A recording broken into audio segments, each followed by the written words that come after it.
অহংকার যত সময় দূরীভূত না হবে তত সময় গোবিন্দের কৃপা হবে না।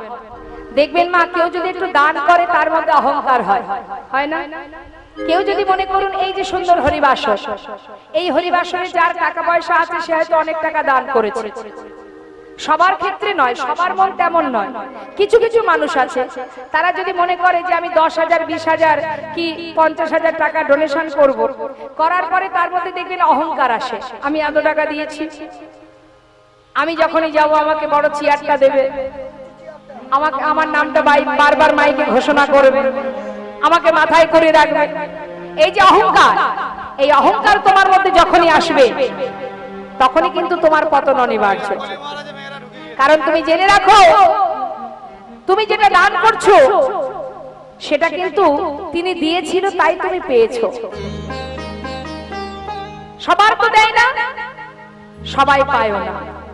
তোমার সুকৃতির ফলে তুমি পেয়েছো, কিন্তু তার মালিক তুমি নও, তিনি মালিক। তিনি তোমাকে দিয়েছে তাই তুমি পেয়েছো, আবার তুমি তাকে দিচ্ছ, বিনিময়ে তুমি অহংকার করছো, আর অহংকার করছো বলেই তোমার পাপের ভান্ডার পরিপূর্ণ হচ্ছে। এই অহংকার কখনই দূরীভূত হবে? সেই কারণে দেখবেন ভগবানের সেবা দিতে গেলে আগে ভিক্ষা করতে হয়। ভিক্ষা ছাড়া ভগবানের সেবা হয় না। কেন? তুমি যদি মনে করো তোমার টাকায় তুমি হরিবাসর দেবে, ভগবান তোমার টাকায় তোমার সেবা তিনি গ্রহণ করবেন না। আগে ভিক্ষা করো, তাতে কি হবে? তোমার অহংকার দূরীভূত হয়ে যাবে। যখনই তুমি গোবিন্দ সেবার জন্য 5 বাড়ি ভিক্ষা করতে যাবে, তোমার ভিতরে একটা দীনতা প্রকাশ আসবে, দীনতা হবে, নত হবে, তবেই কিন্তু তোমার সেবা ভগবান গ্রহণ করবে। তাই বলে লালা তুমি তো বড় জমিদার, তুমি জমিদার বলেই তুমি এখনো সুন্দর করে বালিশ তৈরি করে ঘুমাচ্ছ।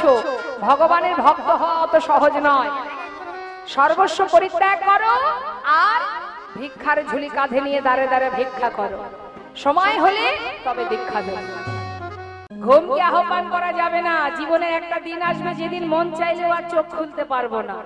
সেটা কখন কার কাছে আসবে কেউ জানে। হ্যাঁ, আজ দেখুন লালাকে বললেন যাও দাঁড়ে দাঁড়ে ভিক্ষা করো। লালা প্রতিদিন ভিক্ষা করে মা। হঠাৎ একদিন কি হলো, তার স্ত্রী তার সন্তানের সঙ্গে বৃন্দাবনে দেখা হয়ে গেল। তারা মুর্শিদাবাদ থেকে বৃন্দাবনে গেছে স্বামীকে দেখবার জন্য, বাবাকে দেখার জন্য। যেই না তার কাঁধে ভিক্ষার ঝুলি দেখেছে মা, কাত্যায়নী স্বামীর এহনো বেশ দেখে চোখের জলে বুক ভাসিয়ে কাঁদছে আর বলছে, স্বামী যে এত বড় জমিদার, যার এত সুখ, এত শান্তি, এত আনন্দ, এত খুশি, আজ তার কাঁধে ভিক্ষার ঝুলি। বলুন দেখি মা, এতদিন যেভাবে তাকে দেখে এসেছে, আজ এমন ভিক্ষার ঝুলি কাঁধে নিয়ে দাঁড়িয়ে থাকতে দেখে কাত্যায়নী অঝর নয়নে কাঁদছে, স্বামী স্বামী তুমি ফিরে চলো, স্বামী ঘরে ফিরে চলো। লালা বলে উঠলেন, কাত্যায়নী আমাকে ঘরে যেতে বলো না, ওই ঘর তো আমার নয়, আমার ঘরে আমি চলে এসেছি, আমাকে আর কোথাও যেতে বলো না। নারায়ণ বললেন, বাবা তুমি যদি ফিরে না যাও তাহলে বৃন্দাবনে তোমার জন্য থাকবার একটা জায়গা করে দিই, একটা মন্দির করে দিই। লালা বললেন, তুমি যদি করে দিতে পারো আমার তাতে কোনো বাধা নেই, আমি আর কোনো অর্থে হাত দেব না। নারায়ণ সেই সময়ে ওই বৃন্দাবনে তার পিতার থাকার জন্য একটা মন্দির করে দিলেন মা, যেখানে একটা বিগ্রহ স্থাপন করলেন যার নাম কৃষ্ণচন্দ্র মা। সেই বিগ্রহ স্থাপন করে লালাকে সেইখানে রেখে চলে গেল তার স্ত্রী এবং সন্তান। কিন্তু লালার দুর্ভাগ্য এটাই, সে প্রতিদিন ভিক্ষা করে কিন্তু নিজে হাতে ভগবানের সেবা দিতে পারে না। এটাই তার দুঃখ, যে কেন আমার দীক্ষা হলো না, কেন আমি নিজে হাতে প্রভুর সেবা দিতে পারি না।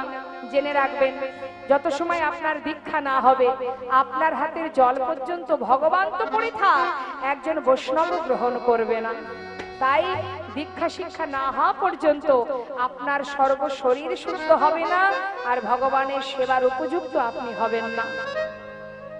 লালা মনে মনে চিন্তা করলেন যে আমি তো প্রতিদিনই ভিক্ষা করি, নিজে হাতে ভগবানের সেবা কেন দিতে পারবো না, কেন আমার দীক্ষা হচ্ছে না, কি অপরাধ আমার। প্রতিদিন ভগবানের সামনে বসে চোখের জলে লালা বুক ভাসিয়ে কাঁদে আর বলে, দয়াময়, কি আমার অপরাধ? কেন আমার দীক্ষা হলো না? কেন আমি তোমাকে নিজে হাতে সেবা দিতে পারি না? আমার কি অপরাধ দয়াময়, তুমি বলে দাও। বসে বসে কাঁদছে, ভগবানের সামনে বসে বসে কাঁদতে কাঁদতে হঠাৎ পূজারীকে বলছে, পূজারী, আমার তো আর সৌভাগ্য হলো না ভগবানের সেবা দেওয়ার, তা তোমার একটা কথা বলি। জানো পূজারী, আজ আর আমার ভিক্ষা করতে ভালো লাগছে না। আমি ওই গুহার মধ্যে বসে বসে একটু ভজন করব। তুমি মন্দিরে ভোগ নিবেদন করে আমাকে একটু প্রসাদ দিয়ে আসবে, কেমন? আর ভালো লাগছে না আমার। বেশ। লালা কি করেছে মা, গুহার মধ্যে গিয়ে বসে বসে ভজন করছে আর মনে মনে প্রতিজ্ঞা করেছে, যতদিন তোমার দেখা না পাবো প্রভু, এই গুহা থেকে আমি আর বেরোবো না। রইলাম আমি গুহার মধ্যে বসে, আমিও দেখতে চাই তুমি কেমন ভক্তাধীন ভগবান, কেমন তুমি ভক্তের ডাকে সাড়া দাও। যত সময় তুমি আমার ডাকে সাড়া না দেবে, আমি এই গুহা থেকে আর বেরোবো না। বসে বসে ভজন করছি। বাবা, ভগবানের কাছে ভক্তেরই জোর খাটে গো। ভক্ত যদি কঠিন সাধনা করে, ভগবানের সাধ্য নেই দূরে থাকা। তিনি যখনই বললেন যে আমি এই গুহা থেকে বেরোবো না, তুমি যত সময় না আসবে, ভগবান পড়েছে বিপদে। ভক্তকে গুহা থেকে বের করতে হবে। কি করে করবে? মন্দিরে ভোগ নিবেদন করে পূজারী যখন প্রসাদের থালা নিয়ে যাবে, হঠাৎ ঝড় বৃষ্টি শুরু হয়ে গেল। পূজারী চিন্তা করছে, হায় হায়, এত বৃষ্টি, একটু বন্ধ হোক তারপরে যাব। এই ভেবে প্রসাদের থালাটা বারান্দাতে রেখে পূজারী মন্দিরের ভিতরে ঢুকে গেলেন। আর ভগবান সেই বৃষ্টি ঝড়ের মধ্যে দিয়ে পূজারী রূপ ধারণ করে সেই প্রসাদের থালাটা হাতে করে নিয়ে এবার এক পা দুপা করে গুহার মধ্যে ঢুকছে। আর ভিতর থেকে শব্দ পাচ্ছে, কি? লালা যেন গাইছে ভগবানের নাম, হে প্রভু, রাধে কৃষ্ণ গোবিন্দ গোপাল বলব রাধা রমণ হরি হরি হরি বল। কৃষ্ণ গোবিন্দ গোপাল রাধা হরি হরি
করুণাময় কৃপাময় প্রসাদের থালা এনে ডাকছে, লালা লালা। কে? আমি গো, প্রসাদ এনেছি, তুমি খাবে না? এই নাও। যেই না প্রসাদ দিয়েছে মা, লালা কিন্তু প্রসাদ সেবা করেছে। সে কিন্তু ভগবানকে চিনতে পারেনি, পূজারীর বেশে এসেছে তো, চিনতে না পেরে সে প্রসাদ সেবা করলো, ভগবান আবার চলে গেল। এদিকে বৃষ্টি বন্ধ। যে প্রকৃত পূজারী সে মনে মনে চিন্তা করছে, যাই লালাকে প্রসাদ দিয়ে আসি। হঠাৎ দেখছে বারান্দায় যে থালাটা ছিল তাতে প্রসাদ নেই। ভাবছে হয়তো কোনো ভক্ত এসে সে নিয়ে চলে গেছে, তাতে আর কি আছে, মন্দিরে তো এখনো আছে প্রসাদ, তা থেকে একটু দিয়ে আসি। এই মনে করে প্রসাদ নিয়ে যখন গুহার মধ্যে ঢুকেছে, জিজ্ঞাসা করছে, লালা, ও লালা। কে? আমি গো, পূজারী। প্রসাদ খাবে না? এই তো প্রসাদ এনেছি, না প্রসাদ নাও। প্রসাদ? অপূজারী, আমি তো প্রসাদ খেয়েছি। খেয়েছো? খেয়ে দিল তোমায়? কেন? তুমি তো এসেছিলে, আমাকে প্রসাদ দিয়ে গেলে, আমি প্রসাদ খেলাম। লালা, আমি তো আসিনি, তুমি আসোনি, তবে কে এলো আমাকে প্রসাদ দিল? তোমার মতো দেখতে, তোমার মতো বেশ, তোমার মতো কণ্ঠস্বর। লালা, আমার মতো দেখতে, আমার মতো কণ্ঠস্বর। বিশ্বাস করো লালা, আমি কিন্তু আসিনি, তবে তোমার কাছে কে এলো তুমি কি বুঝতে পারোনি লালা? না, আমি কিছুই বুঝতে পারিনি। পূজারী, কে এসেছিল আমার কাছে? বলো না, কে এসেছিল, একবার বলো না। পূজারী বলে উঠলে, লালা, এখনো তুমি বুঝতে পারছো না? আমি তো আসিনি লালা তোমার কাছে।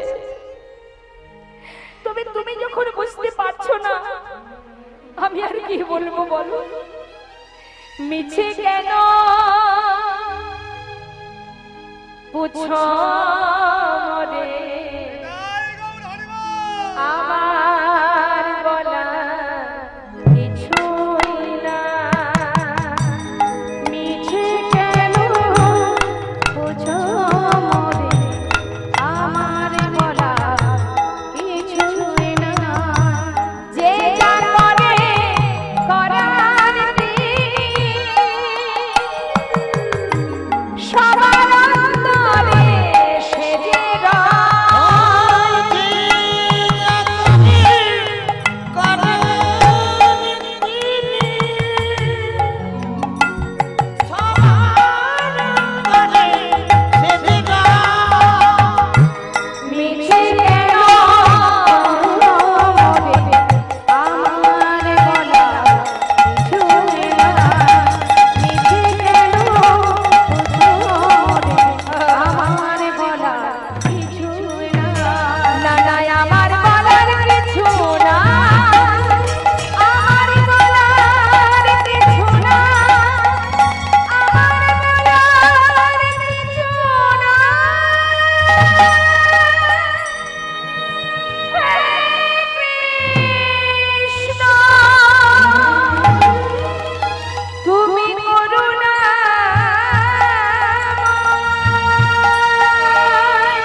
গুহার ভিতর থেকে ছুটে ছুটে লালা বাইরে বেরিয়ে ছুটতে ছুটতে বাবাজির কাছে গিয়ে বলে, বাবাজি,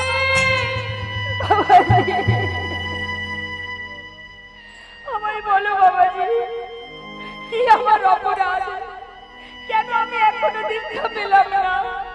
তুমি জানো বাবাজি, সে এসেছিল আমার কাছে, আমি তাকে চিনতে পারিনি। বাবাজি, আমায় তুমি দীক্ষা দাও, দীক্ষা দাও বাবাজি, দীক্ষা দাও। লালা, ফিরে যাও, এখনো তোমার সময় হয়নি। বাবাজি, আমার এখনো সময় হয়নি। কি অপরাধ আমার? কেন আমার সময় হয়নি? যত সময় তুমি না বলবে আমি তোমার চরণ ছেড়ে যাব না। লালা, তাহলে শুনে রাখো, এখনো তোমায় আমি কেন দীক্ষা দিইনি জানো? তোমাকে বলেছিলাম সবার বাড়ি থেকে তুমি ভিক্ষা করে নিয়ে আসবে। আচ্ছা বলো দেখি লালা, সবার বাড়িতে তুমি ভিক্ষা করেছো?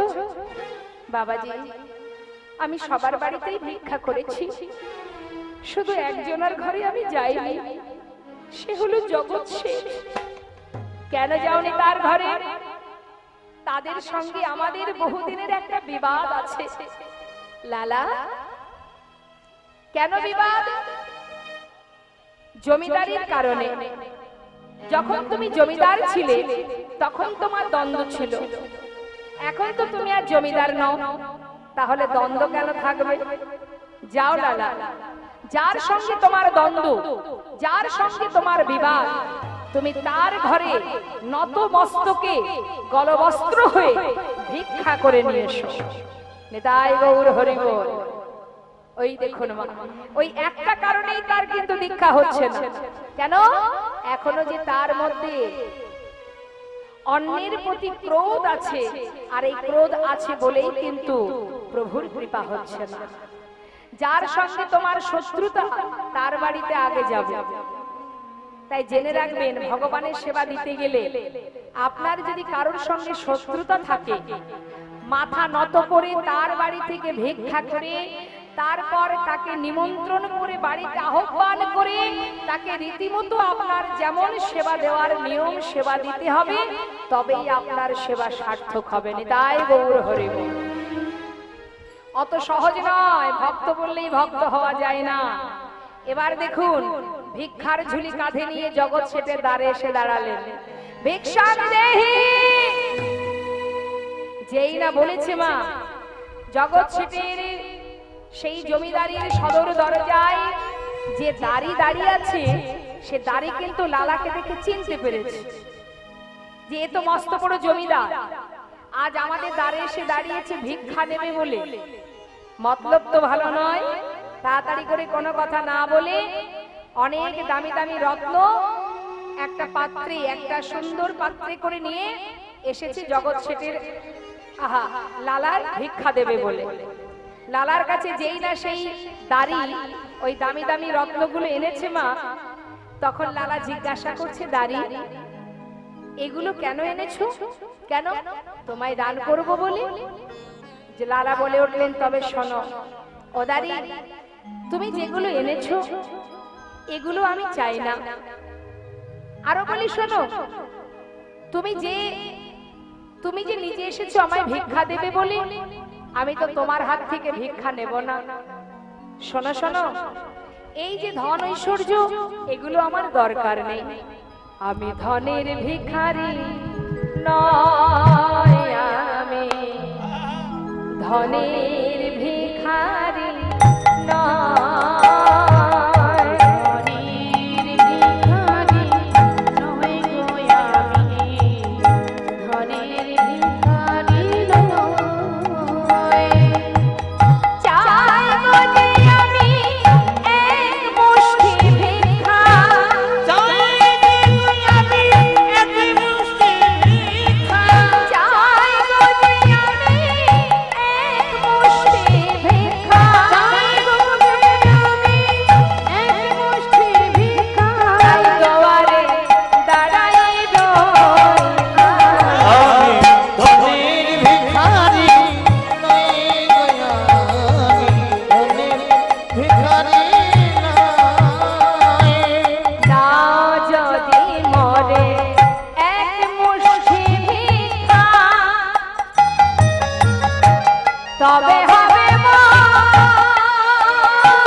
কত দামি দামি রত্ন এনে দিল, কিন্তু লালা নিল না। মা কি বললো, তুমি তোমাদের জমিদারকে নিয়ে এসো, আমি তোমার জমিদারের হাত থেকে এক মুষ্টি তন্ডুল নিয়ে চলে যাব। দ্বারে ভিতরে গিয়ে বললেন, বাবু আপনার চিরশত্রু আপনার দ্বারে দাঁড়িয়ে আছে, একবার কৃপা করে আপনি চলুন। জগৎ শেঠ জিজ্ঞাসা করছে, আমার চিরশত্রু কে সে, নাম কি তার? আর কে গো, তোমার শত্রুকে তুমি চেনো না বাবু? সে যে মস্ত বড় জমিদার লালা। বলছো কি? হ্যাঁ, আপনার দ্বারে দাঁড়িয়ে আছে, আপনাকে যেতে হবে। বিলম্ব না করে জগৎ শেঠ দ্বারে এসে দাঁড়িয়েছে। মা যেই না দ্বারে এসে দাঁড়িয়েছে, সমস্ত সারা গায়ে কৃষ্ণ নাম দেখে জগৎ শেঠ জিজ্ঞাসা করছে, তোমার গায়ে কৃষ্ণ নাম, ললাটে তিলক, কাঁধে ভিক্ষার ঝুলি, চোখে কৃষ্ণ প্রেমের বাড়ি, এই যে সুন্দর বেশ আমি দেখতে পাচ্ছি, এটা কোনো ছলনা নয় তো? কোনো ছলনা করে তুমি আমার ঘরে আসনি তো? লালা বলে উঠলেন, বন্ধু না না, আসিনি আজ তোমার কাছে বন্ধু কোন ছলনা,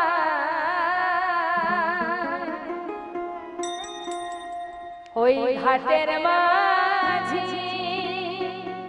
পার ঘাটাতে বসে যাচ্ছে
যায় গয়া আমার বেলা বয়ে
আনন্দ ধরছে না।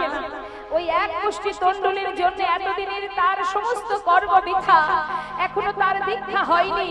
যেই না তন্ডুল পেয়েছে, ছুটতে ছুটতে যাচ্ছে বাবাজি। এই দেখো বাবাজি, আমি ভিক্ষা করে এনেছি। আমার যে শত্রু ছিল, আমি তার ঘরে গিয়ে ভিক্ষা করেছি। বাবাজি, এবার তো তুমি আমায় দীক্ষা দাও। বাবাজি বললেন, দাঁড়াও লালা, নিশ্চয়ই তোমায় দীক্ষা দেব, কিন্তু তোমার পিছনেও কে? আমার পিছনে? পিছন ফিরে তাকিয়ে দেখছে কি মা, পিছনে পিছনে আরো একজন আসছে। সে হলো জগৎ শেঠ। জগৎ শেঠকে দর্শন করে লালা বলছে, বন্ধু বন্ধু, তুমি আমার পিছনে কেন? জগৎ শেঠ বলে উঠল, বন্ধু তুমি যখন আমার দ্বারে দাঁড়িয়ে বললে তোমার জীবন মেলা হয়ে যায়, পার ঘাটার মাঝে পারে দাঁড়িয়ে আছে, আমি মনে মনে চিন্তা করলাম, তোমার যদি জীবন মেলা হয়ে যায়, তাহলে তো আমারও জীবন মেলা হয়ে যায়। তোমাকে এক মুষ্টি তন্ডুল দেওয়া, যেই নাই তন্ডুল দিলাম, দেওয়া মাত্রই তুমি ছুটতে ছুটতে চলে এলে, একবারও পিছন ফিরে চাইলে না। আর আমি আর ঘরে ফিরতে পারিনি বন্ধু। আমি তোমাকে স্মরণ করে, সর্বস্ব পরিত্যাগ করে আমি তোমার পাঁচু পাঁচু ছুটে এসেছি বন্ধু। আমাকে গ্রহণ করো বন্ধু, আমাকে গ্রহণ করো। লালা বলে উঠলেন, বাবাজি, এই যে সেই বন্ধু যার ঘর থেকে আমি ভিক্ষা করে এনেছি, ও সর্বস্ব পরিত্যাগ করে আমার কাছে আমার পাঁচু ছুটে এসেছে। বাবাজি, তুমি ওকে গ্রহণ করো। বাবাজি দুজনকে একসঙ্গে মন্ত্র দিলেন। মা দীক্ষা পাওয়া মাত্রই তার মনে গোবিন্দ দর্শন পাওয়ার বাসনা দ্বিগুণ হয়ে গেল। বৃন্দাবনের পথে পথে ঘুরে কৃষ্ণ কৃষ্ণ বলে কতক্ষণে তার সাক্ষাৎ দর্শন পাবে। বেশ কয়েকদিন হয়ে গেল, দেখা পায় না, এখনো গোবিন্দের কৃপা হলো না। মনের দুঃখে যমুনার জলে প্রাণ বিসর্জন করবে বলে যাচ্ছে। পিছন থেকে জগৎ শেঠ বলে উঠলেন, বন্ধু বন্ধু, একটু দাঁড়াও বন্ধু, মরতে যদি হয় আমাকে সঙ্গে করে নাও, আমিও তোমার সঙ্গে চলে যেতে চাই। দুইজনে একসঙ্গে যখন যমুনার জলে নামছে, ভগবান আর দেরি না করে ভক্তকে রক্ষা করবার জন্য যমুনা পুলিনে দাঁড়িয়ে চিৎকার করে ডেকে উঠলেন, লালা লালা, একবার পিছন ফিরে চেয়ে দেখো। সঙ্গে সঙ্গে লালা পিছন ফিরে তাকিয়ে দেখলেন গোবিন্দ ত্রিভঙ্গ বঙ্কিম থামে দাঁড়িয়ে আছে অধরে হরলি নিয়ে। ছুটে ছুটে চরণ তলে গিয়ে চরণে জড়িয়ে আছাড় খেয়ে পড়লেন, দয়াময়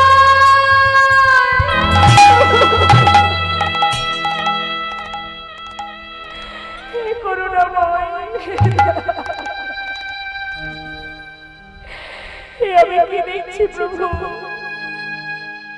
এতদিনে তোমার কৃপা পেলাম, তোমার আজ আমার জনম ধন্য, আজ আমি সার্থক। একবার এসো, একবার তুমি এসো মম অন্তর মন্দিরে, এসো এসো মাধব কৃষ্ণ গোপাল।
ভগবানকে দর্শন পেল, ভগবানের চরণে লালা এবং জগৎ শেঠ উভয়ে নিজেকে সঁপে দিলেন।